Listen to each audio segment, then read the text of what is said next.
Hi, this is Mark from eReplacementParts.com. You know, a common maintenance issue with KitchenAid mixers is grease leaking out of the upper gearbox. And in this video, we're going to show you how to fix that. The reason that you would see grease leaking out of your KitchenAid mixer is that the grease inside the gearbox has separated into a lighter oil. This can be caused by using the KitchenAid mixer very heavily. Heat will cause that grease to break down. Another thing that can cause it is the KitchenAid sitting for long periods of time. If it sits, the grease will begin to separate. So one of the best things you can do to keep this from happening is to just simply make more cookies with your KitchenAid mixer. The more you use it, the grease will get mixed and it won't separate. To repair our leaking KitchenAid mixer, all we need to do is access the gears and replace the grease in the gearbox. We'll start right back here by removing this rear cover. There's a single Phillips head screw that holds that cover in place. I'll remove that screw, and then the cover will hinge right off. While we're at the back of the mixer, I'll release the cord. The cord is held to the mixer base by a string relief. And if I just wiggle that a little bit, the cord will come right out, just like that. Now we'll move to the front of the mixer. I'm going to raise the mixer head up and remove the beater. At the same time, I'll get the bowl out of our way. The next thing to remove is this ring. It's called the beauty ring. One of its chief functions is to capture this grease as it drips down the front of the mixer. The grease will drip into this ring and get caught in this holder down here. With the ring removed, you can see I've exposed the planetary gear and some screws. To get to these screws, I need to remove the planetary, and we'll do that now. Now we'll remove this retaining pin. I'm using a small punch and a hammer, and I just punch that pin out, like that. With the pin removed, I can use a couple of screwdrivers and pry the planetary off. Like that. Once it's out of ways, I should be able to remove it by hand.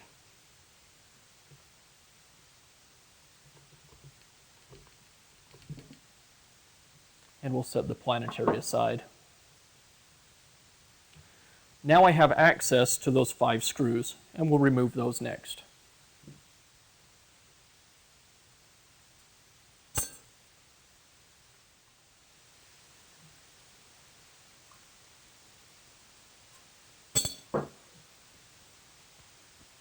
With those 5 screws removed, now we have these 4 on the back of the mixer left, and we'll remove those screws next.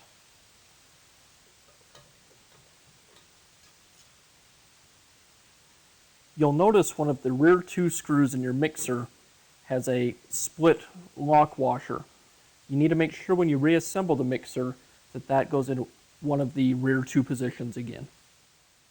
With all of the screws removed, we can now remove the upper housing with the motor away from the base. Use a screwdriver to kind of get it started, and then lift it all right off. Like that. And there you can see all that old grease, and you can see the thin stuff here is what's separated and needs to be replaced. With the upper housing removed, now it's just a matter of removing all of the old grease from both the gearbox and the upper housing area. And a putty knife works great to do that. I'm just taking the grease out, putting it into a box for proper disposal. I want to take note of how much grease I'm removing. When I put the new grease in, I'll want to use basically an equal amount as what I removed. It's not critical that that amount is exact, but I just want it to be close.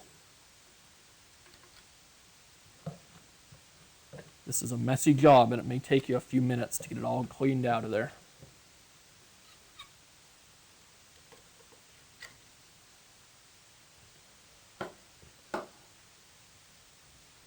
With all of the grease removed from our mixer, you can see the old grease there, and I'm just taking note of about how much grease is in the bottom of the box, and I'm going to put an equal amount back in.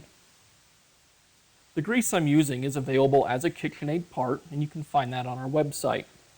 I'll just grab that new grease on my putty knife and pack it up around the gears.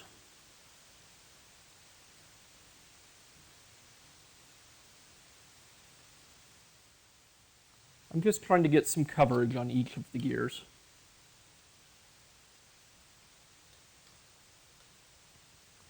Just compare that to the old grease one more time.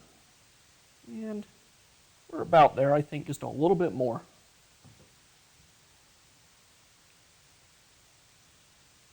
Probably about like that.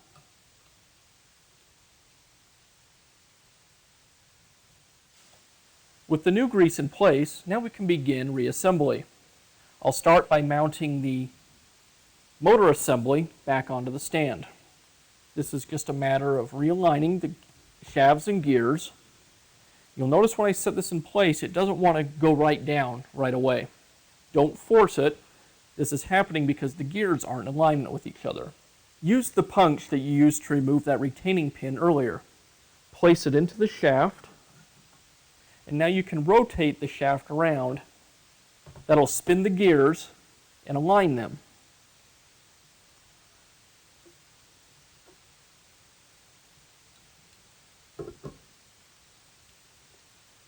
Just like that.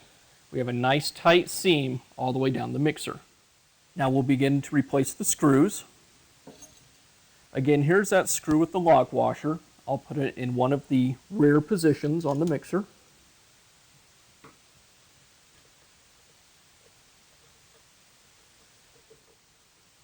Now we'll continue with the 5 screws on the front of the mixer. Now we're going to replace the Planetary. The gear on the Planetary should have just a small amount of fresh grease put on it. Don't want to pack it on like we did in the upper gearbox. Just a small amount on those gears. Like that. Now we'll place the Planetary back onto the shaft, aligning the retaining ring hole or the retaining pin hole here and on the shaft.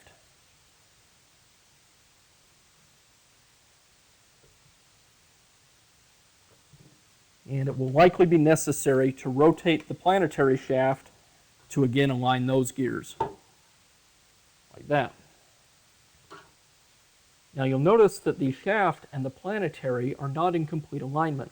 I'll use a small Phillips screwdriver to pull those into alignment. Now I'll go ahead and replace the retaining pin.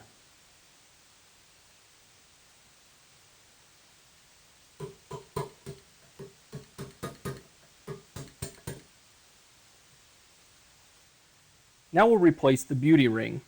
Before I snap that into place, I want to wipe off any grease that may still be on the mixer's housing. And now that'll just press into place.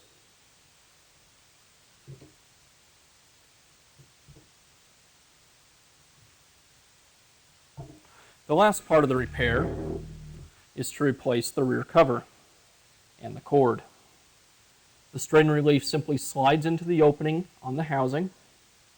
Make sure my wires are all clear. Then the rear housing simply hinges back into place,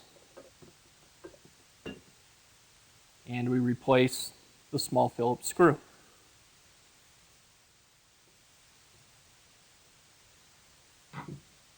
And that's all it takes to fix the problem of oil leaking from your KitchenAid mixer.